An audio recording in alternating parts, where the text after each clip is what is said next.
que vous aurez dans cette présentation, vous aurez le cours sur l'informatique appliquée et avec plus de précision. Exactement, ce sera sur la gestion des bases de données. Alors le plan qu'on va suivre, donc, bien évidemment vous aurez cours et ateliers, donc travaux pratiques. Alors pour ce cours de cours, alors vous aurez donc quelques notions fondamentales. Alors on verra aujourd'hui donc les objectifs et définitions de base de données. On verra également la manière comment je peux faire la création de la base, en passant par la création des tables, les relations, également les formulaires et les requêtes. Et on va voir pour les requêtes, on va voir deux manières, donc soit le mode query by example, soit le mode SQL. Et concernant les travaux pratiques, les ateliers, donc vous aurez 4 TP en fait à réaliser. TP1, ce sera la réalisation de la base à préparer, donc par la création des tables, relations, formulaires, également la saisie des données.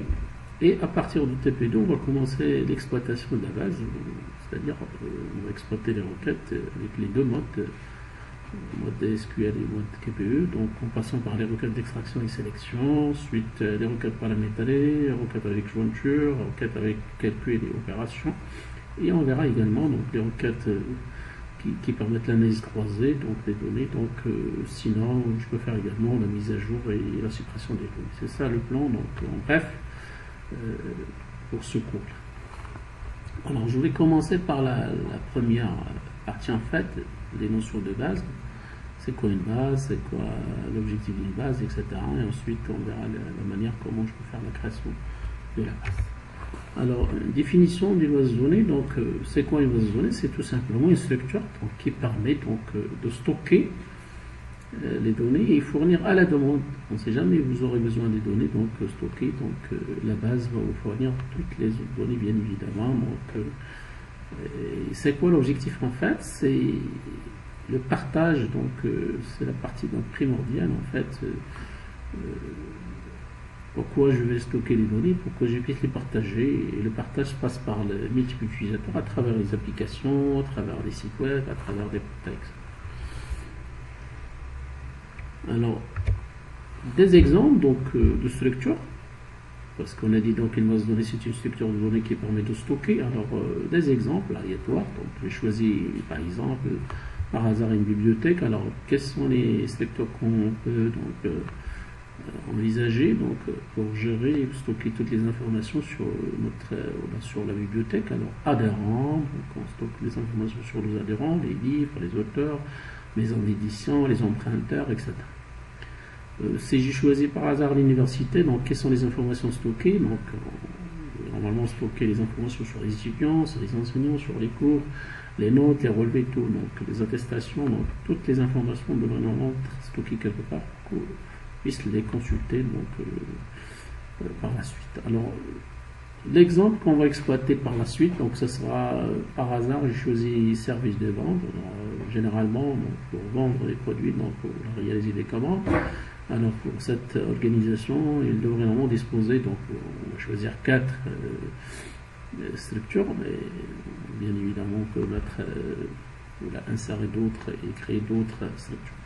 Alors, on va mettre en évidence les informations sur les clients, les commandes, les produits, etc. Donc, c'est ça la structure envisagée. Donc, et c'est ça, donc le TP, donc, les TP vont se baser sur ces structures-là. Alors, je vais revenir donc, sur la définition d'une base de données. Donc, alors, exactement la définition à retenir. Donc, une base de données, c'est un ensemble d'informations structurées sous forme de quoi? Alors, tout simplement sous forme de table. Alors, tableau, une analogie en fait, automatiquement on va se trouver les colonnes et les lignes. Alors, une table, c'est tout simplement constitué de colonnes représentant les champs. Donc, le table qu'on va utiliser, c'est les champs. Et bien évidemment, les lignes qui représentent les zones à stocker. Donc, les champs, c'est par exemple le numéro de la carte nationale, le nom, prénom, ville, catégorie. Et également les enregistrements, voilà, le client A100, un menu, Mohamed Casablanca C1, etc., B200, C300, B400, B500. Alors, également, il faut savoir une chose, que quoi, un champ, généralement peut être quoi, donc de type naturel qu'on exploite tout le temps, c'est le nom, prénom, etc. Mais parfois on est obligé de créer donc un champ de type artificiel, comme des numéros, comme le CN, le CNE. Donc c'est quoi l'objectif en fait? On ne sait jamais, vous avez donc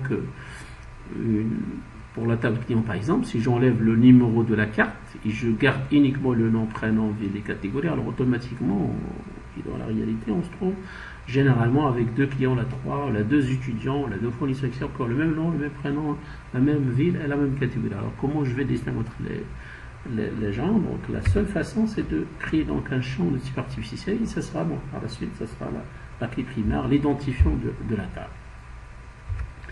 Alors également, il faut savoir une chose, qu'on voit, donc au moment de la création de la structure d'une table, il faut mettre en évidence qu'on voit un champ donc doit être type. Alors généralement les types possibles, donc un champ peut être de type numérique, un numéro qui s'incrémente automatiquement, un texte de type court ou la texte long, donc pour les descriptions par exemple, les dates, date naissance, date commande, date livraison, etc., les monétaires, les prix, etc. Donc ce sont des notions fondamentales. Alors, je reviens au type artificiel, ou là, le champ de type artificiel. Alors, généralement, donc, le vrai terme qu'on va utiliser, c'est la clé primaire. Alors, la clé primaire, c'est quoi? C'est tout simplement une combinaison minimale. C'est-à-dire, on commence par un seul champ. Si j'arrive pas à identifier, c'est bon, sinon je passerai à deux champs. Donc, il faut chercher la combinaison minimale qui permet de faire quoi? D'identifier d'une manière unique les enregistrements, là, un enregistrement. Donc, alors généralement, donc, la clé primaire peut être simple ou composée, donc un seul champ ou plusieurs. Et bien évidemment, si la clé primaire se trouve dans la table principale, alors s'il passe dans une table, on dit c'est une clé étrange. Et généralement, pour relier les deux tables, bien évidemment, entre la table 1 et la table 2, la table principale et la table secondaire. Donc, une notion également fondamentale, au moment où vous préparez votre structure, donc c'est-à-dire la base, il faut chercher, donc il faut disposer, il faut installer donc un outil donc, fondamental. Donc c'est le système de gestion des bases de données, Database Management System. Alors c'est un SGBD, c'est quoi? C'est un outil donc, qui permet de faire quoi? L'insertion, permet également de modifier, de consulter donc toutes les informations stockées, donc c'est-à-dire une masse d'informations importante à partager par les multiples utilisateurs. Une autre information, au moment où le système gestionnaire de base de données permet les relations, on dit c'est un système gestionnaire de base de données relationnel. Alors, presque il y a toutes les listes de SGBDR, à titre d'exemple, on va exploiter donc, le SGBDR Access, également Oracle, SQL Server, etc. Il y a d'autres, bien évidemment, donc SGBD qui permettent d'établir des relations entre les différentes tables. Et bien évidemment, donc un SGBD, donc tous les SGBD, généralement, ils se basent sur 4 ou 5 ou 6 en fait. Alors généralement 5, hein, donc alors les SGBD se basent sur les objets donc fondamentaux, donc il y a 4, les tables, les formulaires, les requêtes et les étapes. Et je rajoute également les macros, les modules, etc. On ne sait jamais, donc vous souhaiterez donc vraiment réaliser une application avancée. Donc, voilà, donc je pense que c'est clair pour ces notions fondamentales. Alors, on va passer à la partie pratique, c'est la création d'une base de données. On va faire la création des tables, on va établir les relations entre les différents également, donc on va voir la manière comment je peux saisir les données à travers les formulaires. Et merci pour votre attention.